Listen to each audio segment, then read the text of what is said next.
chose la deuxième chose li nga xamante ne da ko junj su fekkee ni dëgg la le président Macky Sall dañ ko war a poursuivre pour haute trahison donc ce qui fait que yu mel noonu su amee il est normal pour que procureur de la République ci boppam daal di autosaisir daal di ci ubbi enquête pour édifier l'opinion pour voir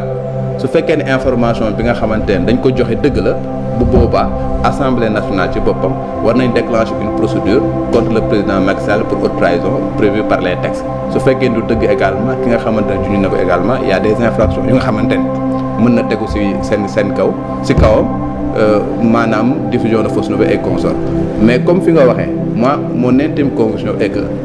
comme dafa def benn texte bu nga xamante ne sous forme dubitative la woon mën nañ ubbi une information judiciaire sans pour autant ñuy inculper ma Samba wala ñuy inculper ma Damba parce que à supposer que ñu inculper pour diffusion de fausses nouvelles ba pare ñu dem ba ci biir ñu rendre compte que doute yooyu nga xamante ne émettre na ko ça c'est nekk na lu nga xamante ne dëgg la bu boobaa tooñ nga ko voilà